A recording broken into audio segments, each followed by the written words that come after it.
salvação pela água do batismo, mas o texto primitivo trazia simplesmente: não renasce da água e do Espírito, ao passo que, em certas traduções, a do Espírito se substituiu do Santo Espírito, o que não responde mais ao mesmo pensamento. Esse ponto capital ressalta dos primeiros comentários feitos sobre o Evangelho, assim como será um dia constatado sem equívoco possível. A tradução de Osterwald está conforme o texto primitivo.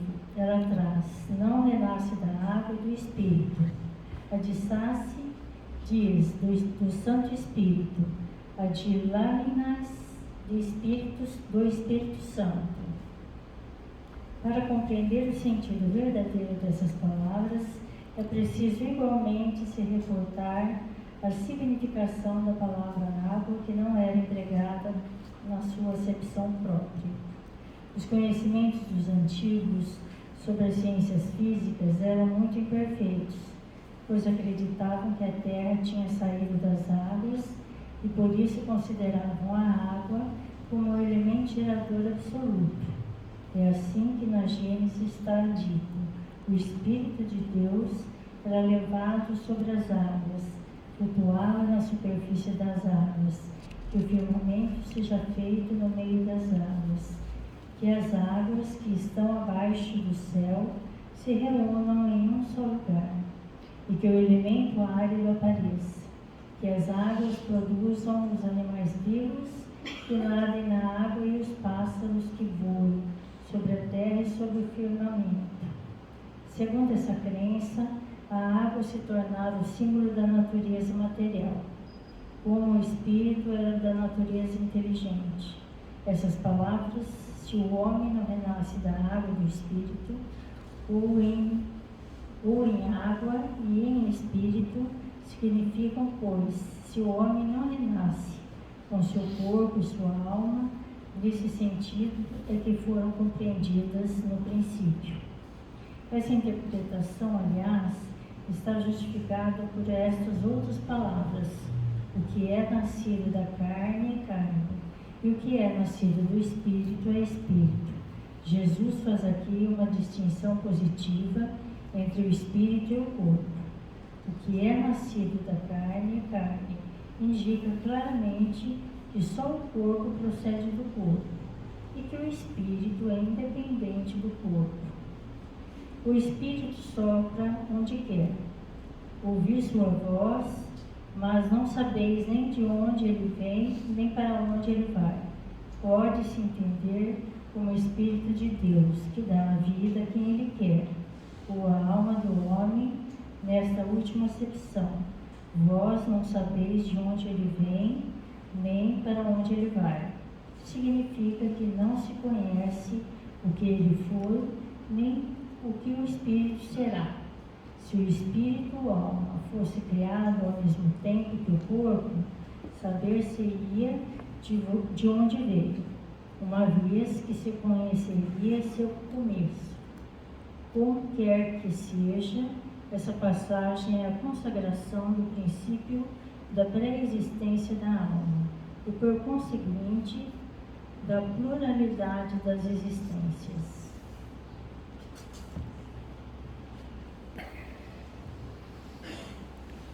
Queridos amigos, inicialmente devo dizer que este preâmbulo é o start para nós avançarmos no nosso tema.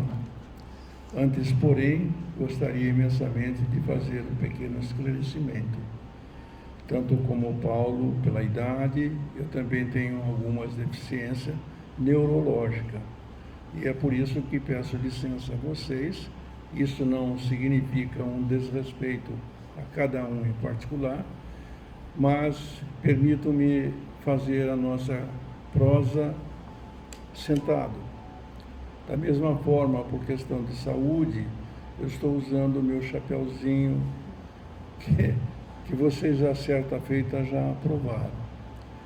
Também em seguida quero pedir a proteção, embora não seja necessário articular o meu pedido, porque os mentores já estão atentos, conhecem as nossas dificuldades e vão nos ajudar. O tema de hoje é de magna importância e é por isso eu fiz um roteiro para não me perder diante das realidades.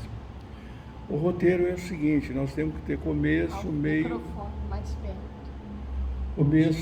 e fim. No começo desse preâmbulo, nós temos que pensar na ressurreição, reencarnação e pluralidade das existências. O termo pluralidade é de importância magna.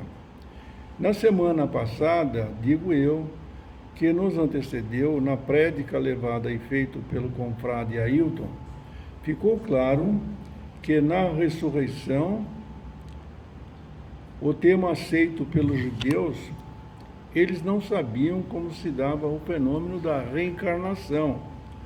Este desconhecimento levou Nicodemos ao diálogo com Jesus. O nazareno, admirado com Nicodemos, perguntou: o mestre em Israel, dirigente do Sinédrio, causou admiração. Desconhece-se a vida e esclareceu entre os melhores apontamentos na síntese que agora vamos examinar. Sim, a ressurreição e a reencarnação, sem o princípio da pré-existência da alma e a pluralidade das existências, são ininteligíveis, abrindo espaço para as máximas do Evangelho, e é crível, portanto, desse modo, o lugar das contraditórias interpretações. Bem, por isso é inderrogável o princípio da existência da alma e a pluralidade das existências, a chave que possibilita o estudioso compreender o sentido verdadeiro dos temas em apreço a saber.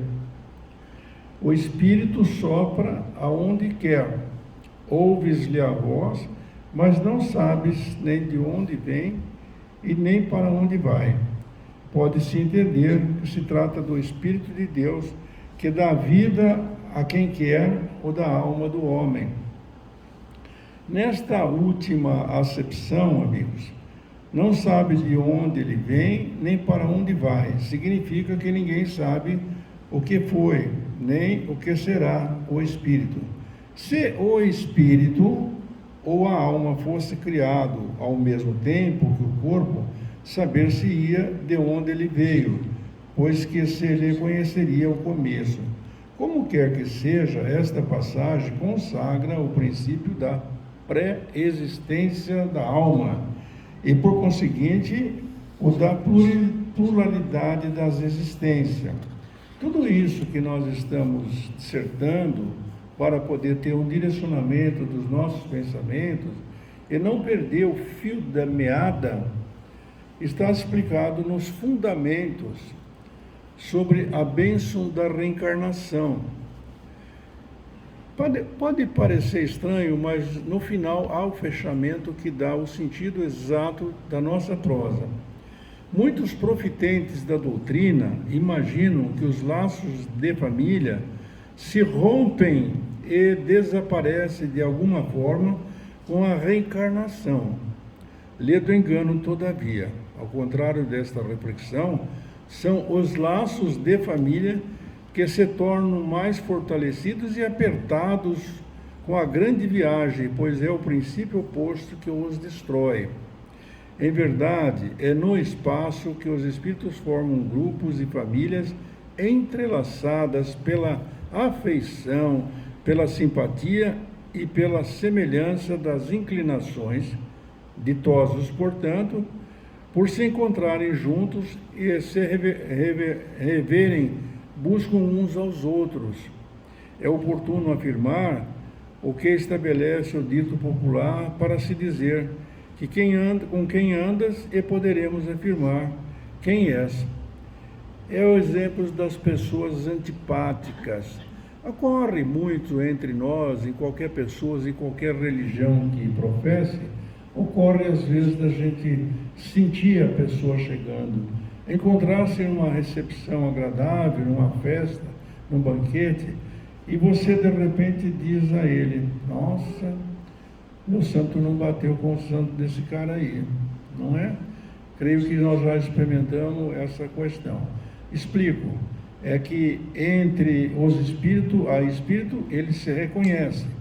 Então, cada um de nós tem que fazer um exercício de indulgência, de perdão, para poder avançar neste ponto.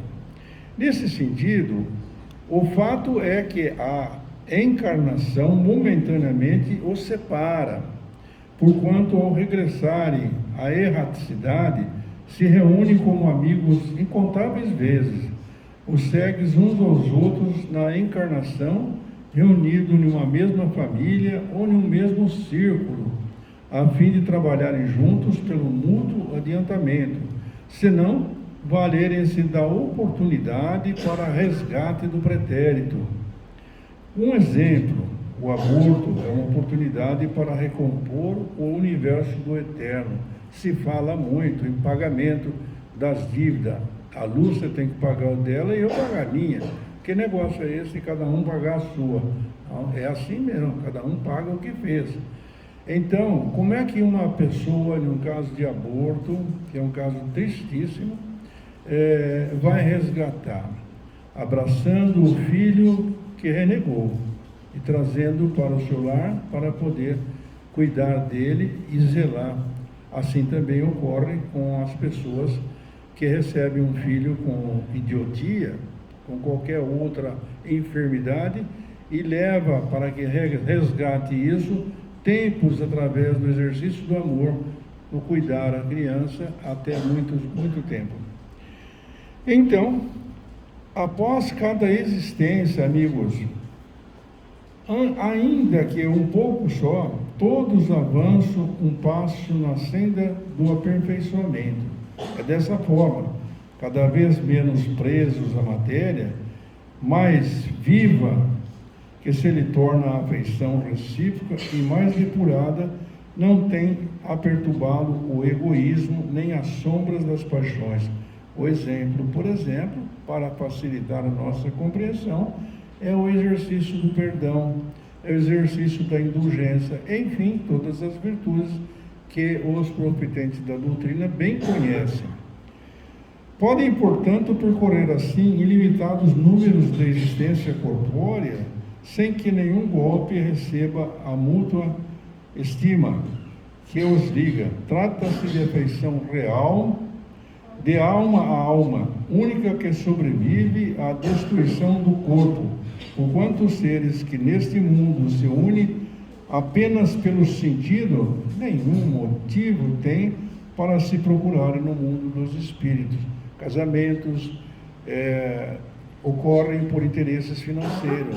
Na Europa, nos países, quantas vezes nós vimos juntar-se as fortunas? Esses não têm interesse, não há afinidade. Duráveis somente são as afeições espirituais. A alma existe sempre no que concerne às pessoas que as unem exclusivamente por motivo de interesse. Nada realmente representa uma para as outras. É a união e a afeição que existe entre as pessoas e parentes que oferecem a dose de simpatia anterior e as aproximam. Daí vem que, falando-se de alguém cujo caráter, gostos e pendores tem a semelhança, apresenta-se como um dos parentes mais próximos, e se costuma dizer que ela não é da família, e outros que não são do núcleo familiar, que se diz ser mais do que o irmão, e que o fato são todos candidatos à felicidade nesta viagem de provas e expiações por este mundo belo, colorido e consentido. Verdade. Quantas vezes nós nos vemos para uma pessoa que somos muito carinhosos e que nos aprecia com todo louvor. A gente fala, nossa, parece é mais do que um irmão para mim. É afinidade, não é? Não é aquela pessoa que você de repente fala, meu santo não bate com o dele. Quando ocorrem essas circunstâncias, eu tomo cuidado de falar, aí tem um problema do passado, então vou ajeitar isso aí, tratá-lo bem, para que possamos aproveitar o resgate desta oportunidade que estamos vivenciando. Dizendo isso, enuncia-se uma verdade mais profunda do que se supõe. Deus permite que as famílias ocorram a esta encarnação de espíritos antipáticos ou estranhos, com o duplo objetivo de servir de prova para uns e para outros em meio de progresso. Assim, os maus melhoram pouco a pouco ao contato dos bons, e por isso os cuidados que se lhe dispensam. Gostaria de lembrar que às vezes nós aqui em família falamos, nossa, minha família está tudo bem, mas é um problema porque eu tenho uma ovelha negra lá, sabe, é complicado, né? E se esquecem de que Deus colocou este lá para você ajudar, para você desenvolver, para você estimar os valores da alma. Então, Deus sabe o que faz, a minha família é o que eu preciso, não adianta ficar chorando pelos cantos do mundo. É vero, então, o caráter dos desatentos se abrandam, seus costumes se apuram, as antipatias se esvaem, operando-se a verdadeira cirurgia do amor, que ocorre na fusão das diferentes categorias de espírito, como se dá na Terra com as raças e os povos. Com escusas pelo temor de que a parentela aumente indefinitivamente por conta da reencarnação, muita gente fala, bom, mas se tem pluralidade, então vai ter um momento que é tanto pai, né, tanta mãe, o que é isso? Então, é devido ao egoísmo, demonstrando que naqueles que têm esse sentimento é a falta de amor em plenitude para abranger grande número de pessoas. O fato é que pai ou mãe que tem muitos filhos ama-os da mesma forma.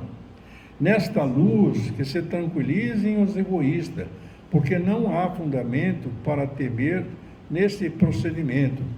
Posto isso, é de que um homem ter sido 10 ou ter tido 10 encarnações, não se segue que vai encontrar no mundo dos espíritos 10 pais, 10 mães, 10 mulheres, e um número proporcional de filhos e de parentes novos, mas pode ocorrer que um pai pode ser, a posteriori, filho ou mãe, porquanto os espíritos são assexuados. Vocês já sabemos, conhecemos a questão número 200 do Livro dos Espíritos, dizendo que os espíritos são assexuados.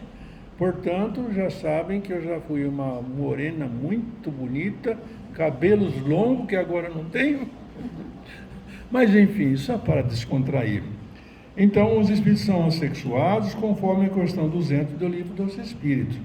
É cogente que nas muitas moradas do Pai encontrará os espíritos que foram objetos de sua afeição. Imagine, amigos, o nosso pai que faz a grande viagem, nossa mãe, nosso filho querido, e não vamos ver mais, nunca mais. Oh, meu Deus, que pai seria esse se não existisse a pluralidade da existência e o objetivo primeiro do nosso avanço e do nosso progresso? Aqueles com os quais terão se ligado na terra com irmãos consanguíneos, pai, mãe, primos, vizinhos, cumprindo diversas provações em nome do amor. Dito isso, eu gostaria de analisar a doutrina. Isto é importante para nossas vidas. Por isso que eu estou dizendo, orientar-me por uma minuta que fiz é para não deixar escapar o ponto central da questão. É a análise da doutrina antirreencarnacionista. Com fulcro nestas considerações, pode-se examinar as consequências da doutrina antirreencarnacionista. Esta, como se viu a Lures, anula a pré-existência da alma, máxime porque, admitindo que as almas terem sido criadas ao mesmo tempo, que os corpos, nenhum laço anterior há entre elas. É nessa hipótese serem completamente estranhas uma à outra. O clã da família, reduzidos a uma só filiação corporal, sem qualquer laço espiritual, destarte, não haveria motivo algum para quem quer que seja glorificar-se de haver tido por antepassado nenhum personagem ilustre no seu histórico familiar. Ora, de outro lado, sucede o contrário com a reencarnação, porque ascendentes e descendentes podem já se terem conhecidos, vivido juntos, amados uns aos outros, e podem mesmo reunir-se mais tarde a fim de estreitarem entre si os laços de simpatia, ajuizarem e ajustarem resgates e se auxiliarem mutuamente para o progresso e elevação espiritual. Ora sim, o mesmo ocorre quanto ao passado e ao futuro, segundo um dos dogmas fundamentais que decorrem da não reencarnação. A sorte das almas se acha irrevogavelmente determinada após uma só existência. A fixação definitiva da sorte implica a cassação de todo o progresso, pois desde que haja qualquer progresso, já não há sorte definitiva, considerando-se tenha vivido bem ou mal, elas vão imediatamente para a mansão dos bem-aventurados, que não somos nós ainda, ou para o inferno eterno. Nós estamos mais próximo disso. Desculpe, viu, esse tom hilário, que eu quero todos descontraídos, porque o assunto é muito sério. Sem contradita, ficam assim imediatamente e para sempre separados e sem esperança de tornarem a se aconchegar como pais, mães, filhos, maridos, mulheres, irmãos, irmãs e amigos, sepultando as oportunidades de poderem se reunir novamente. Ou em ciência apertada, é a ruptura absoluta dos laços de família. De outra banda, com a reencarnação e o progresso a que ela dá lugar, todos os que se amaram tornam-se a encontrar na terra e no espaço e juntos gravitam para Deus. Se alguns fraquejam no caminho, esses retardam o seu adiantamento e a sua felicidade, mas não há motivo para eles perderem a esperança. Meu Deus, eu estou dizendo tudo isso porque quero chegar em um ponto fundamental para a nossa compreensão e o tempo também está nos ajudando. Sob esta luz aurifugente da família, os membros do clã, momentaneamente desalinhados, serão ajudados pela família universal, encorajados e amparados pelos que os amam. Em breve por vir, sairão do lodaçal a qual se entregaram pelo exercício da livre escolha, anelando poder ver o sol do amor infinito do Pai Celeste. Com efeito, com as reencarnações, finalmente, há perpétua solidariedade entre os encarnados e os desencarnados. E daí, o estreitamento dos laços de afeição, perpetuando a vida bela, colorida e consentida. Por isso vamos falar naquilo que é o objetivo da nossa prosa, as 4 alternativas e os conceitos da reencarnação.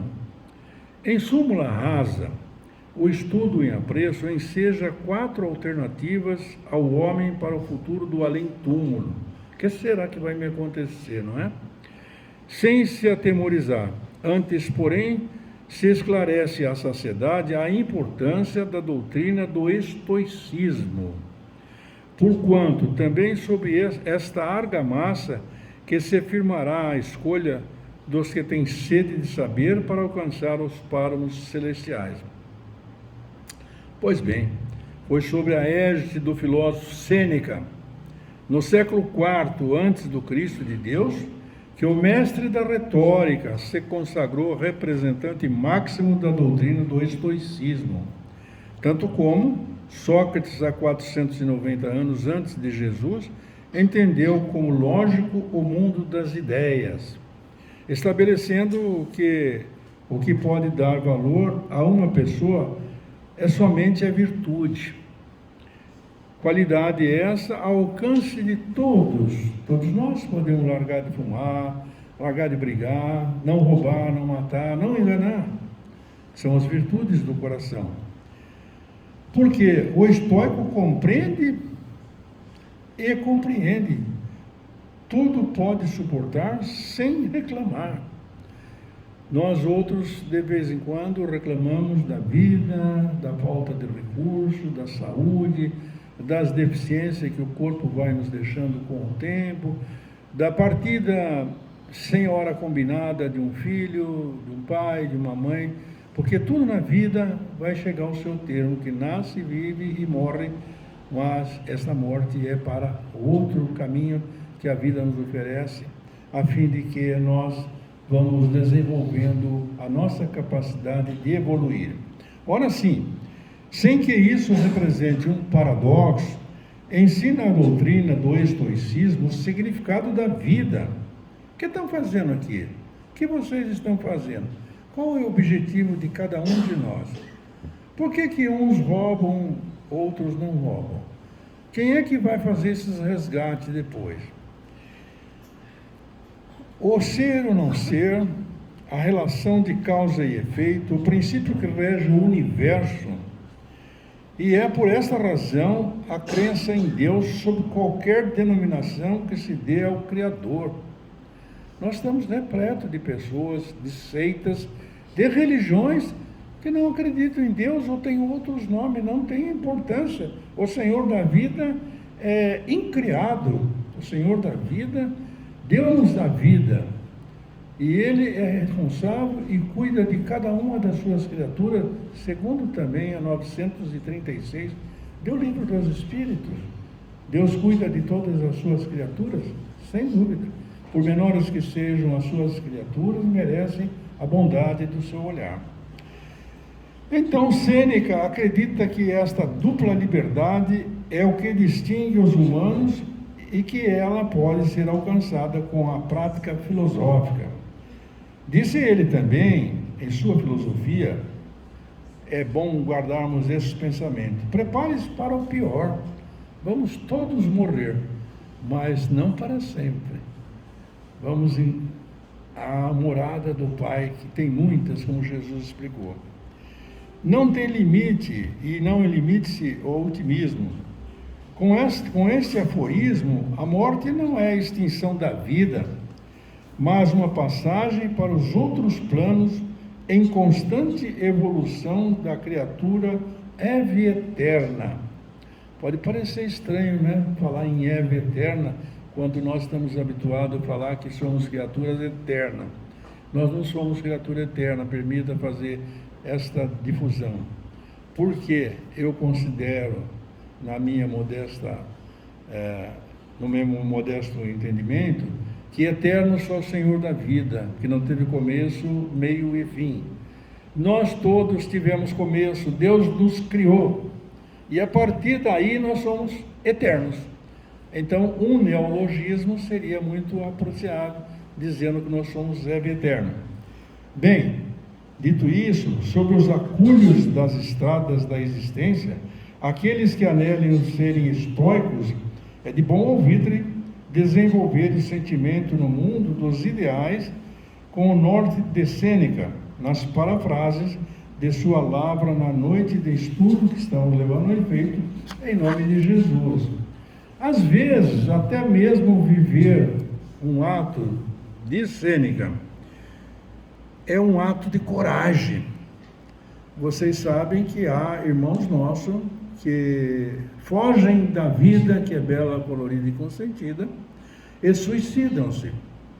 Entretanto, sabemos que são poucos em relação ao grande universo de Deus, máximo porque a estatística da ONU deste final de ano dá simplesmente 8 bilhões de criaturas encarnadas.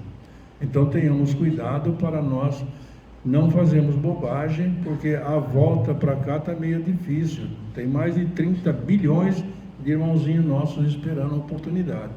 Então, por isso, às vezes eu brinco com vocês dizendo que o Senhor da vida está muito generoso comigo, porque a idade vai chegando e Ele está deixando aqui eu aproveitar um pouquinho mais.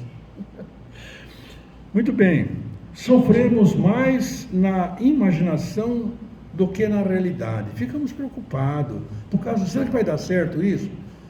Há muitos anos atrás, eu ficava pensando, será que eu vou ganhar esta causa? Para com isso, a cada um o seu lugar, o seu momento, faça o seu melhor. Então, enquanto você viver, continue aprendendo a viver. Estamos todos nós aqui aprendendo a viver, entendendo que esta reencarnação não tem nada a ver com aquelas dos judeus, não é? A cena mais corajosa do mundo é ver um grande homem lutando contra a adversidade. Toda a crueldade surge da fraqueza. Sedimentando o objetivo da noite, enriquecendo o tema das reencarnações, nas vidas dos estoicos, em busca da paz, sustente-se, amigos, objetivamente, as 4 possibilidades do futuro para o homem no além-túmulo. A primeira delas, o nada, de acordo com a doutrina materialista. Morreu, acabou, enterra, ou queima, faça como quiser. Não tem sentido a vida assim. Você vai voltar depois, que jeito? Ou não vai voltar? Então, é melhor roubar, matar e fazer tudo que a vida não recomenda, porque eu não levo vantagem nenhuma nisso. Gozar a vida. A segunda questão é a absolução do todo universal, de acordo com a doutrina panteísta. Não sei se vocês já viram isso, porque nos nossos livros tem. A doutrina panteísta é aquela que admite, acha que tudo volta para o mesmo ponto. Nós saímos de um ponto central no universo e tudo de nós volta para lá, morre e volta para lá. Aonde está a nossa liberdade? Aonde que reside o poder de discutir a personalidade de cada um? Não pode ser assim. A doutrina panteísta não significa nada para nós. No terceiro, a individualidade com a fixação definitiva da sorte, segundo a doutrina da Igreja. É importante isso, porque eu sou regresso do catolicismo nesta encarnação. Mas, meu Deus, como assim? Morreu ou acabou também? Ou, não, você pode ir para o inferno, se escolhe. Nós aqui damos outro nome para isso, né? Mas a doutrina da Igreja fala isso, com a fixação definitiva da sorte, segundo a doutrina da Igreja. A individualidade com progressão indefinida, conforme a doutrina espírita, segundo as duas primeiras, os laços de família não rompem por ocasião da morte e nenhuma esperança resta às almas que se encontrarem futuramente. Com a terceira, há esta possibilidade de se tornarem a ver, desde que sigam para a mesma região. A Igreja Católica fala isso, é o purgatório, gente. A opinião é o purgatório. Tanto que pode ser o inferno, nós chamamos de umbral, como o paraíso. Também já pensou ficar tocando harpa o dia inteiro? Deus me livre. Eu nem sei tocar nem violão, quanto mais harpa.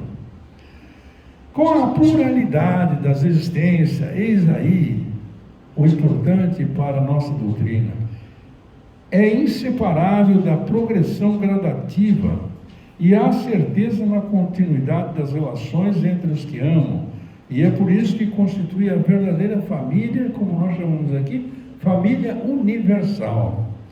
Ponto finalizando, agradecendo aos mentores e anjos tutelares de nossa casa de paz e amor, aos confrades que auxiliam um pecador no trabalho da seara do Divino Pastor a falar, depositamos agora um beijo carinhoso em todos vocês, os amigos do outro lado da vida também, e em seus corações.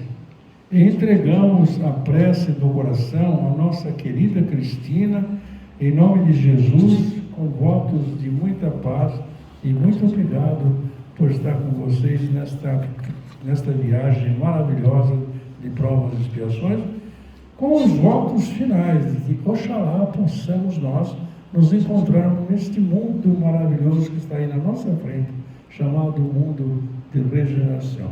Que Jesus nos abençoe agora e por toda a eternidade.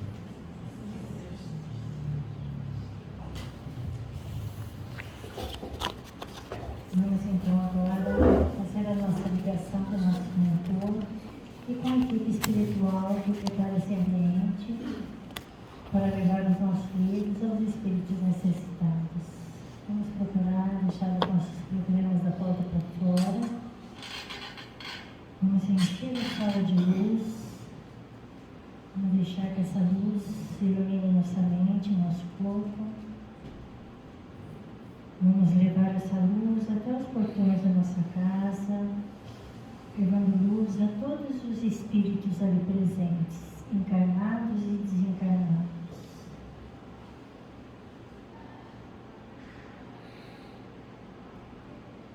Vamos levar essa luz até os hospitais da nossa cidade, aos sanatórios e entidades assistenciais, aos orfanatos, aos asilos, aos presídios, aos nossos governantes. Vamos levar luz a alguém especial. Vamos levar luz também à mesa do passe, aos nossos amigos e inimigos encarnados e desencarnados.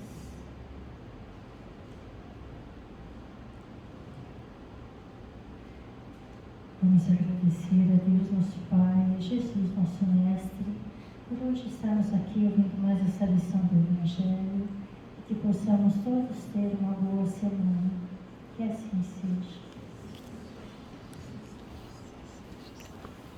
Se quiser as minhas reflexões de estudo, vou dar de presente para você.